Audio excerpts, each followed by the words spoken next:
नमस्कार, स्वागत आहे तुम्हा सर्वांची माझ्या या नवीन रेसिपीमध्ये। आज मी करणार आहे पूर्ण शेंगदाण्यापासून चिक्की। चला तर मग रेसिपीला सुरुवात करूयात।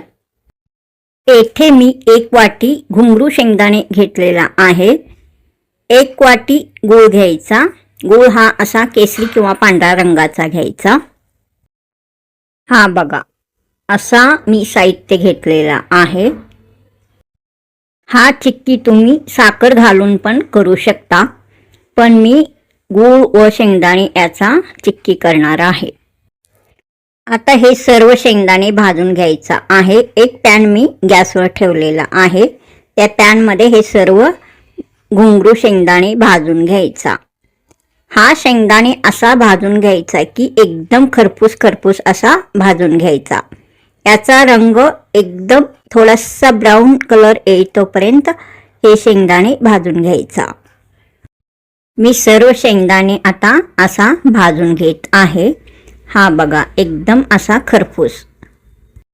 आता हा सर्व शेंगदाणे एकदम खरपूस भाजलेला आहे। हा बघा, एकदम चांगल्या प्रकारे भाजला आहे। गॅस बंद करायचा। गॅसवरचा पॅन आता खाली घ्यायचा। हा शेंगदाणे असलेला शेंगदाणे भाजलेले सर्व आता या बाउलमध्ये काढून घ्यायचा।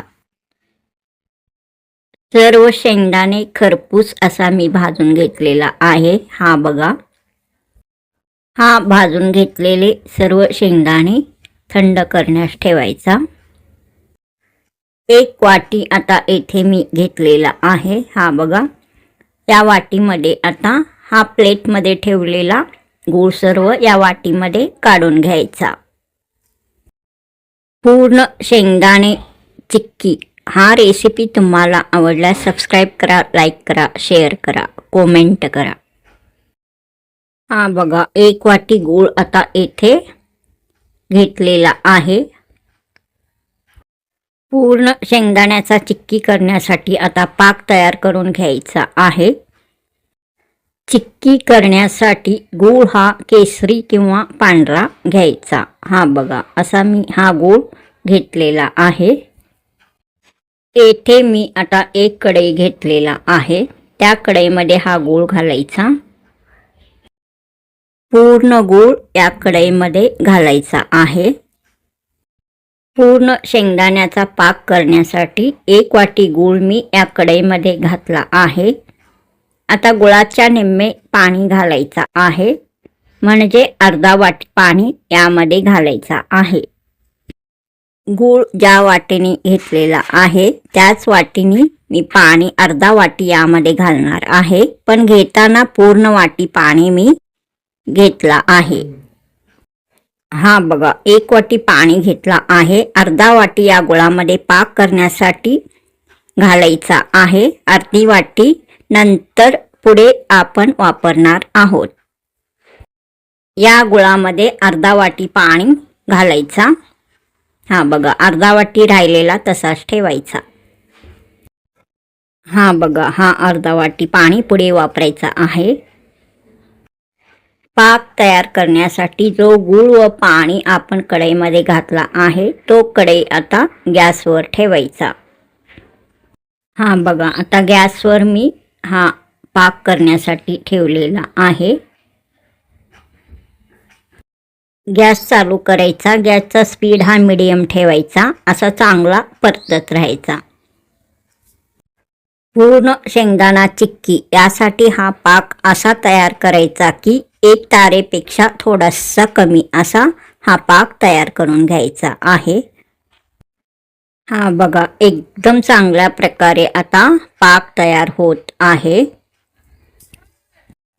हा बघा, एकदम चांगला पाक तयार होत आहे। सारखा असा पळीने असा चांगला परतत राहायचा। हा पाक करताना गुळाचा चांगला वास येत आहे।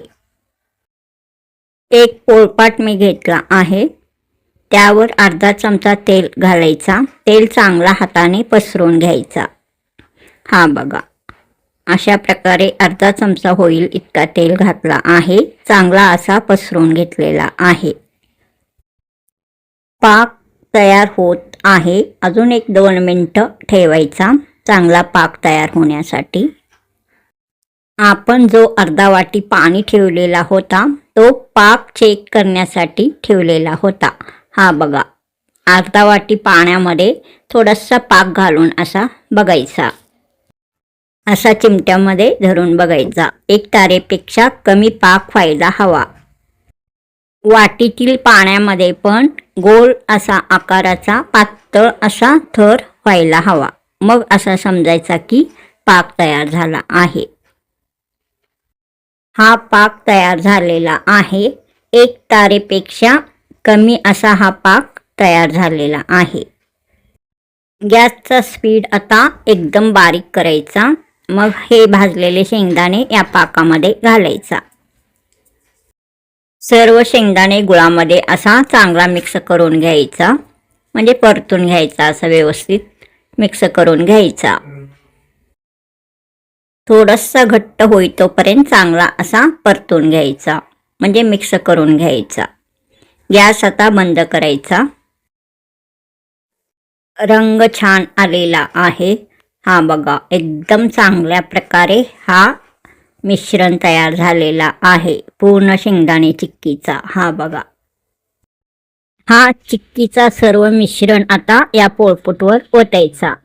हा बघा, पूर्ण शेंगदाणे चिक्कीचा हा सर्व मिश्रण आता तयार आहे. हा पोळपाटवर ओतला आहे. अजून थोडासा कढईमध्ये आहे. पळीनीच असा पसरवून घ्यायचा. पळीने असा चांगला पसरवून घ्यायचा. उरलेला पण सर्व हा चिक्कीचा मिश्रण यावरच घालायचा. हा पहिला घातलेला आहे चिक्कीचा मिश्रण, त्यावरच तो पण घालायचा. चांगला असा पळीने पसरवून घ्यायचा. हा बघा, एकदम चांगल्या प्रकारे हा पूर्ण शेंगदाण्याचा चिक्की तयार आहे. रंग छान आलेला आहे. टेस्ट पण छानच असणार. हा बघा, या चिक्कीवर टपोरे टपोरे शेंगदाणे दिसत आहेत. एकदम नवीन पद्धतीने केलेला हा पूर्ण शेंगदाणा चिक्कीचा रेसिपी आहे. 15 मिनिटं हा चिक्की थंड होण्यास ठेवायचा. रंग बघा, एकदम चांगल्या प्रकारे रंग आलेला आहे. टेस्ट पण छानच असणार. 15 मिनिटं झालेले आहेत. हा चिक्की आता चांगला थंड झालेला आहे. चिक्की चांगला थंड झाल्यावर याच्यावर प्लास्टिकचा असा जाडसर असा हा कागद घालायचा. प्लास्टिक कागद घालायचा. हा बघा, असा जाडसर बेलण्याने असा हलक्या हाताने लाटायचा. हा बघा, मी असा लाटत आहे, तसा हलक्या हाताने लाटायचा. पूर्ण चिक्कीवर असा हा हलक्या हाताने लाटून घ्यायचा. कडेने पण लाटायचा. पूर्ण लाटून झाल्यावर हा प्लास्टिकचा कागद काढायचा. हा प्रोसेस केल्यावर शेंगदाण्याचा म्हणजे पूर्ण शेंगदाण्याचा चिक्की एकदम चांगल्या प्रकारे तयार होतो. हा बघा, एकदम छान असा हा चिक्की तयार झालेला आहे पूर्ण शेंगदाण्याचा. हा बघा, एकदम टपुरे टपुरे शेंगदाणे या चिक्कीमध्ये उठाळून दिसत आहेत. रंग छान आलेला आहे. पूर्ण शेंगदाणे चिक्की हा रेसिपी तुम्हाला आवडल्यास सबस्क्राईब करा, लाईक करा, शेअर करा, कमेंट करा. एकदम काचेप्रमाणे हा चिक्की चमकत आहे. हा बघा, हा चिक्की आता चाकूने कट करून घ्यायचा. प्रथम असा मध्यभागी कट करायचा, मग नंतर साईडला असा उभा कट करून घ्यायचा. आता उभा कट करून झालेला आहे. आता असा हा आडवा कट करायचा. पूर्ण शेंगदाण्याचा चिक्की आता कट करून झालेला आहे. एक कट केलेला मी चिक्की हा चौकोनी आकाराचा तुम्हाला दाखवते. हा बघा, एकदम चांगल्या प्रकारे हा चिक्की तयार झालेला आहे. सर्व चिक्की चांगला तयार झाला आहे. हा बघा, एकदम टपुरे शेंगदाणे दिसत आहेत. काचेसारखा असा चमक आलेला चिक्की तयार आहे. अशाच प्रकारे सर्व चिक्की आता या डिशमध्ये मी काढून घेणार आहे. हा कट केलेला सर्व चिक्की, हा बघा एकदम छान. पूर्ण शेंगदाण्याचा चिक्की करण्याचा हा प्रोसेस एकदम इझी आहे. सर्व टिप्स लक्षात ठेवून हा चिक्की करायचा, एकदम परफेक्ट चिक्की तयार होतो. पूर्ण शेंगदाण्याचा चिक्की हा नवीन पद्धतीने मी केलेला आहे. एकदम चांगल्या प्रकारे हा चिक्की तयार झालेला आहे.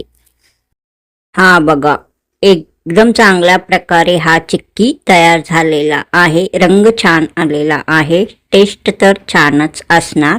घरी केलेला हा पूर्ण शेंगदाण्याचा चिक्की एकदम चांगल्या प्रकारे तयार झालेला आहे. हा बघा पूर्ण शेंगदाण्याचा चिक्की. हा रेसिपी तुम्हाला आवडल्यास सबस्क्राईब करा, लाईक करा, शेअर करा, कमेंट करा. परत भेटूया असाच नवीन रेसिपी घेऊन पुढील नवीन रेसिपीमध्ये. तोपर्यंत नमस्कार.